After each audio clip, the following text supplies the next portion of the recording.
Thank you for joining us for the latest instalment of our Straight Talking webinar series. My name's Tim Hardy and I'm one of the business development managers here at STL. The purpose of our webinar series is to help viewers to navigate and emerge from the ongoing pandemic using insights and experiences from ourselves and other local companies. Today we're lucky enough to be joined by Steve Neal, who is a partner at Gibbs. Gibbs are a top 100 accountancy practice with offices in Oxford and London and have been a valued STL customer for a long time.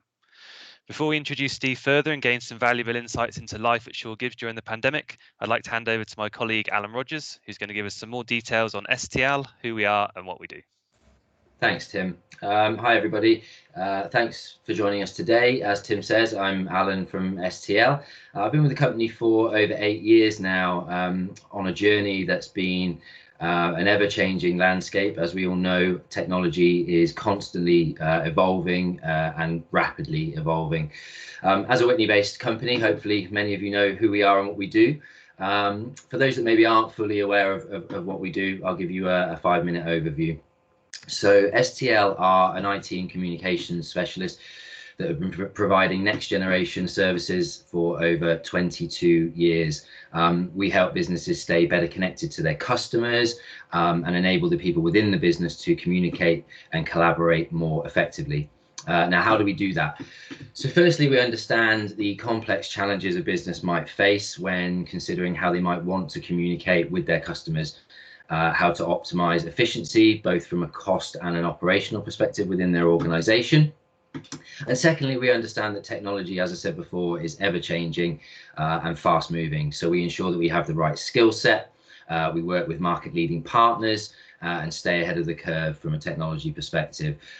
We always put the customer first in that process. There's 3 sort of key areas to what we do. The first we call STL Communicate. Now, that is providing flexible and dynamic fixed and mobile voice solutions.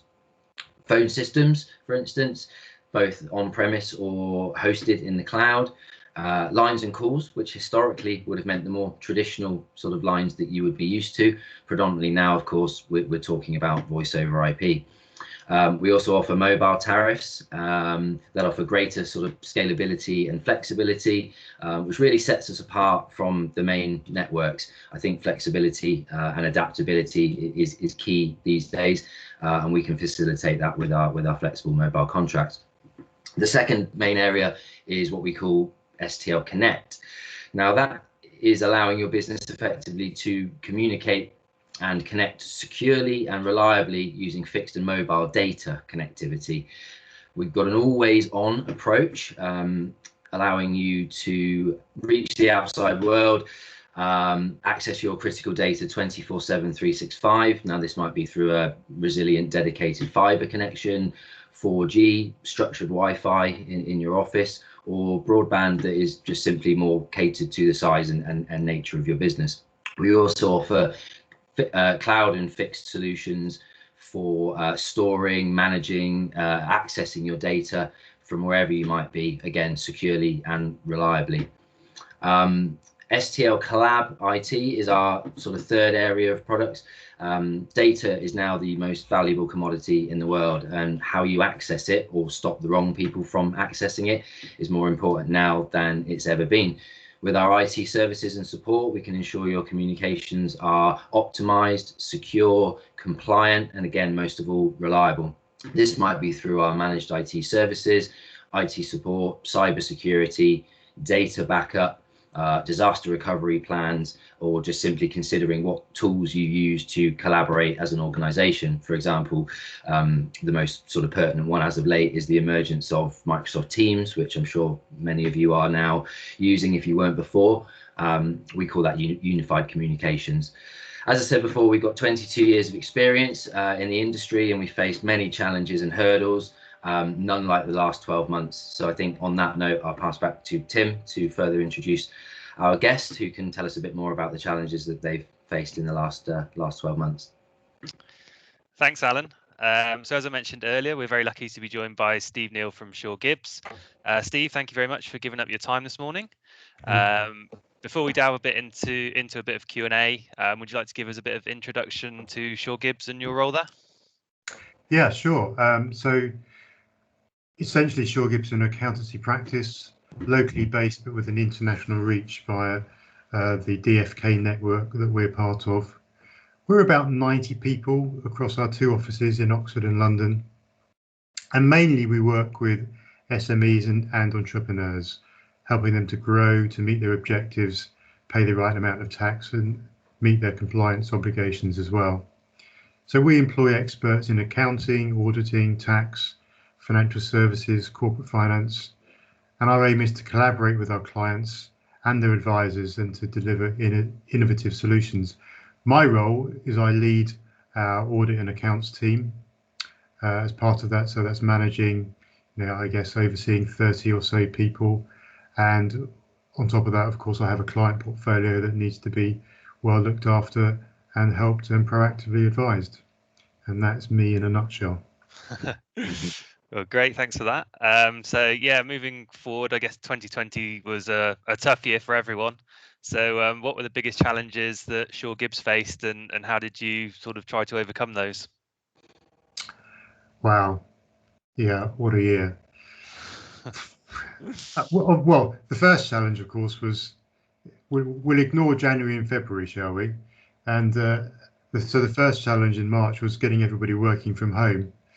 We were very fortunate that we'd got pretty good IT systems anyway, and we'd literally just moved office in London. And as part of installing new kit in London, we took that completely to the cloud. And that meant that everybody could work from home really easily anyway. And so when we went into lockdown, literally a few weeks earlier, we were completely ready to go in Oxford. It was just rolling out exactly what we'd already got in London, and everyone was ready to go within a matter of hours. We had one slight problem, I think, the first week or so when everybody was working from home. Our switch wasn't man enough to cope with it in the office, so we just had to nip in and change that. But otherwise, we were good to go. So that was the main one, getting people working from home, and then of course helping clients navigate the whole mess of the year.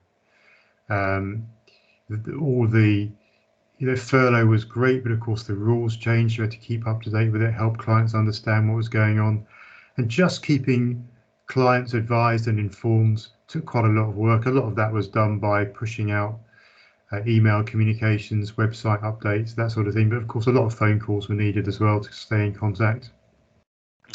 And talking of staying in contact, I guess the other key challenge in the year was finding new ways of keeping in touch with our own teams and keeping them motivated. We're fortunate that we have a lot of self-motivated people, but our HR team were fantastic in terms of helping us have events organised just to get people together and help to keep people interested, have some fun and stay motivated. Sure. No, I think common challenges that probably most people faced over the last year. Obviously, the working from home was a very prevalent one for us, and luckily we were able to help lots of people with that. And as you mentioned, you were in quite a good place, with a lot of things, including your phone system in the cloud and decent connectivity. It was an easier transition for you than others. Yeah. So I guess that leads us on nicely to the next question, which is, what are the biggest changes with how you work now versus how you worked before the pandemic, sort of from a day-to-day perspective and more generally? Yeah,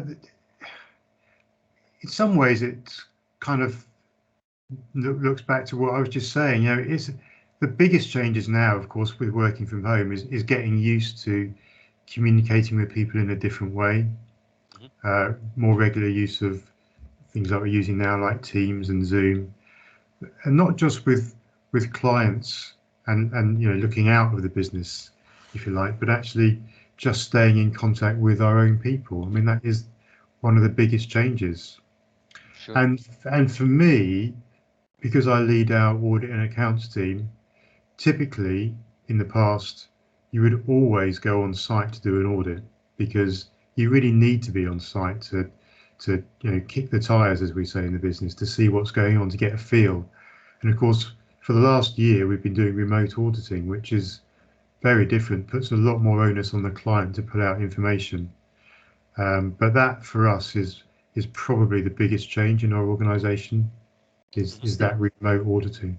Steve, with that, have you found ways to sort of measure productivity, and how has that sort of has there been any sort of major changes in that? I mean, there's some organisations that have ultimately said that their productivity has increased with these new ways of working. Often tough to measure. What's your sort of take on that? It's very difficult to measure because there are lots of different variables, and whilst in some ways working from home is more efficient because you've got less travel time, less distractions.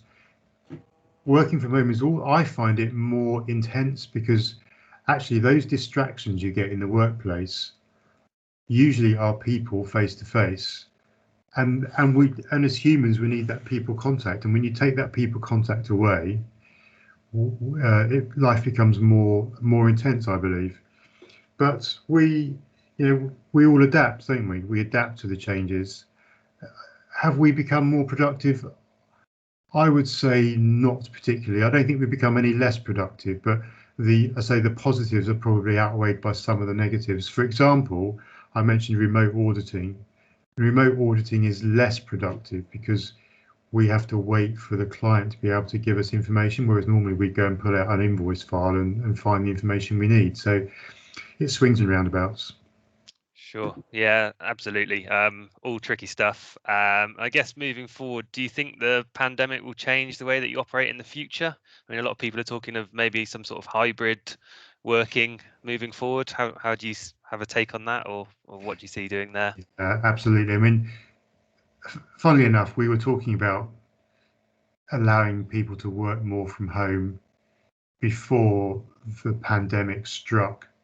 But we have actually already introduced a working from home policy, which allows people to work from home a certain number of days a week, depending on your probably seniority. Really, how much do you need to be in the office to be able to oversee the people that you're dealing with, or even training? You see, I would have said once upon a time that it wasn't possible for trainees to work from home because you need somebody with you all the time to explain what needs to be done.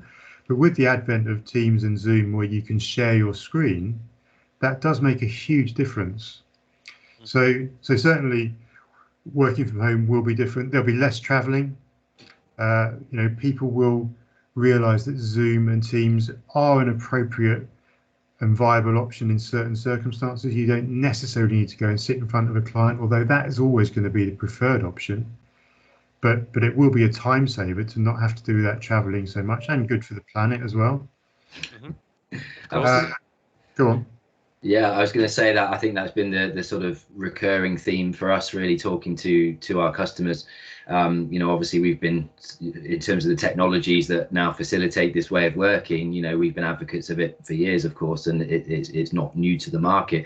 The biggest challenge for us has been to sort of, get the point across in terms of, what the benefits are of this technology. And now, of course, we've got a real life case study that's so pertinent and global and doesn't really omit anyone. So yeah, it's we found the busiest months of the last year were that first month where we're just sort of getting our customers in a position to be able to work. Now the discussion has moved on, and we are finding those discussions a little bit easier, even in organizations where, like you said, maybe they weren't so open to that way of working and letting people work from home.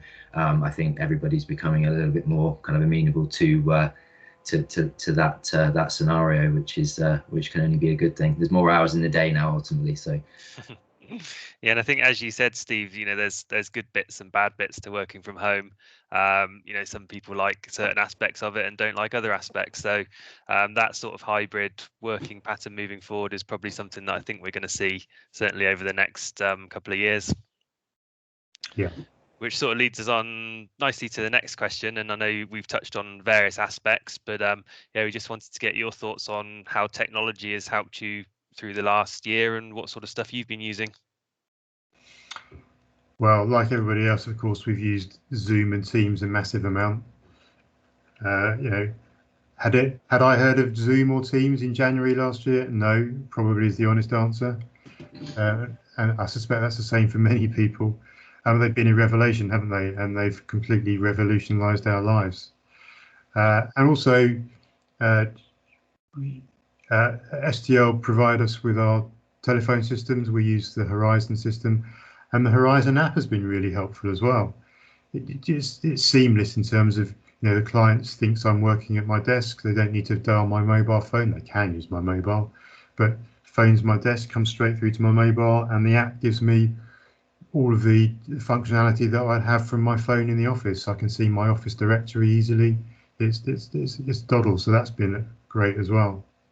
Great. Yeah, I mean, the app was a bit of a godsend for us this year, really, because it's very quick to deploy. If you're on the Horizon system, when March the 23rd came or whenever it was, and everyone was told they had to work from home, that was one of the real nice sort of quick things that we could do for people to get them set up and working remotely very quickly. Obviously, people on legacy systems, that was a slightly trickier conversation to have, but we got there in the end with most people. Yeah. And so sort of moving forward, what are your key considerations as we try to navigate through 2021? 2021 is a big year, isn't it? The biggest thing for me, I think, will be the economy and what is going to be the fallout from the catastrophe that is our hospitality industry and retail. Okay, some retail has done okay, but I don't act for any big supermarkets, although I do act for quite a lot of clients that sell into them. But that's going to have an ongoing and rippling effect throughout our economy, the retail and hospitality industry. How quickly will those unemployed people get back into jobs? What's going to happen when furlough ends on the 30th of April, assuming that it isn't extended again? How are we going to pay for all the government intervention that's happened? I mean, the government have done, depending on your view, of course, but in terms of the support they've given to the economy, it's been nothing short of spectacular and is costing the country an absolute fortune that's got to be paid for at some stage. So all of those things are having and will have a significant effect on our economy for the rest of this year and for some time to come, no doubt. So that's the first thing, is the economy. Mm-hmm. And continuing to look after our teams. Our teams still need to be looked after. We're still all working from home at the moment. And so that's important. And recruiting enough people. The recruitment market isn't great out there because people are fearful of moving at the moment. You don't want to be last in, first out. So finding the right people is tough. Sure. No, it's all key themes that we've seen from lots of customers that we talk to. So thanks very much, Steve. That was a really insightful view into life at Shaw Gibbs, and I'm sure very useful for everyone watching. I know you've got some other commitments this morning, so please feel free to jump off, and thanks very much for your time. Thank you, Tim. Thanks very much, Steve. That was great. Thank you. Great. So I'm now going to hand back to Alan. He's going to give us some key points to consider as we move forward. Thanks, Tim. So that was great to get a bit of insight from Steve in their recent challenges, how they might overcome them. I think it's safe to say for everybody, the past 12 months have been a huge learning curve. The business world might never return to exactly how it was pre-2020. What does that mean for us, and what does it mean for our customers? Ultimately, more people are using technology than ever before. I think there's been around 2 years worth of advancements within a 2-month period, which is absolutely staggering. Many of us have needed the technology to enable us to work from home. Productivity, has it remained the same? Is it higher? Has it dropped? Again, we touched on it earlier. Very, very tough to measure. I think continuing to serve our customers has still remained a priority for us, and I'm sure that's the same for every business. Customer expectations have changed massively. People that are in the market now want things quicker. The sales cycle is shorter, but the expectations are ultimately higher.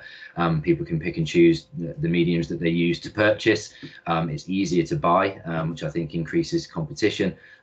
So every move that a business makes now, I feel is really pertinent. As I said earlier, data is the most valuable commodity in the world now, and with a greater online presence comes more data capture, people's details out there on the internet, how you store that data, access it, remain compliant, keep it safe. Again, it's always been important, but I think it's never been as important as it is right now. Steve was talking about, you know, the considerations for the next year. I think uncertainty is the biggest challenge at the moment. It's a natural byproduct of the last 12 months. The obvious economic slowdown is creating obviously serious challenges that we've got to overcome. I think our sort of overriding point is that we've just got to keep going.